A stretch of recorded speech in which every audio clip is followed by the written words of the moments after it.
हरिओम साथियों, बुखार दुख बीमारी अपनी चपेट में सिर्फ हम इंसानों को ही नहीं लेता, बल्कि भगवान को भी इसका कष्ट उठाना पड़ता है। साल में एक बार ही सही, लेकिन इसका शिकार तो भगवान भी होते हैं। हाँ, आपको जानकर आश्चर्य हुआ होगा, लेकिन आपको बता दें कि जगन्नाथ स्वामी जो पूरी दुनिया को रोगों से मुक्ति दिलाते हैं, वे स्वयं हर साल ज्येष्ठ मास की स्नान पूर्णिमा के दिन बीमार पड़ जाते हैं। वे भी अपने भक्तों की तरह बीमार होते हैं और उनका भी इलाज किया जाता है। उनको दवाई के रूप में काढ़ा दिया जाता है। भगवान जगन्नाथ पूर्णिमा के दिन से 15 दिनों तक आराम करते हैं और अपने भक्तों को दर्शन नहीं देते।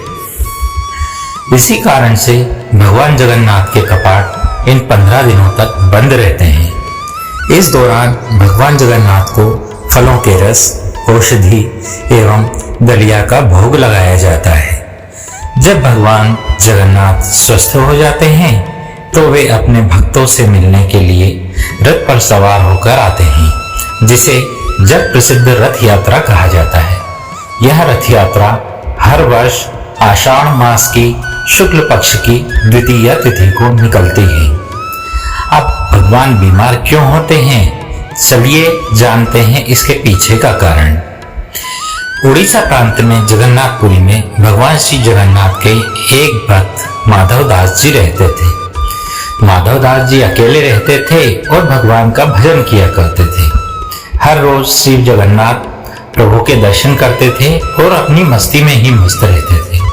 वे सांसारिक जीवन से कोई मोह माया नहीं थी, ना वे किसी से कोई लेना देना रखते थे।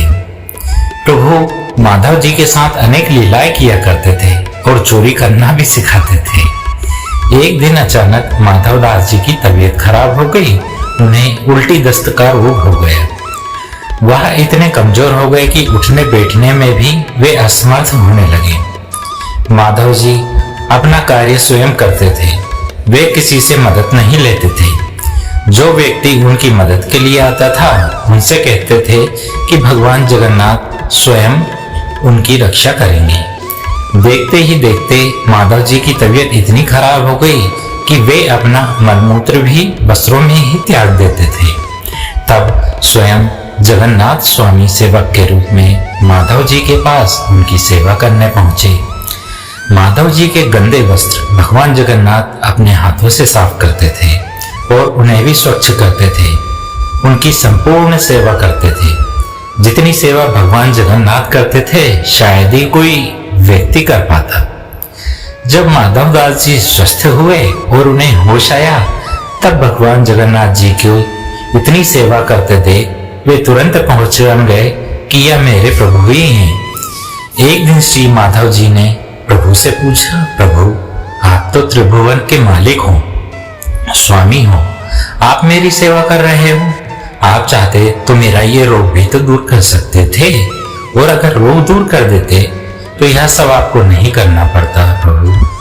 तब जगन्नाथ स्वामी ने उन्हें कहा, देखो माधव, मुझसे भक्तों का कष्ट नहीं सहा जाता, इसी कारण तुम्हारी सेवा मैंने स्वयं की। जो प्रारब्ध होता है उसे तो भोगना ही पड़ता है।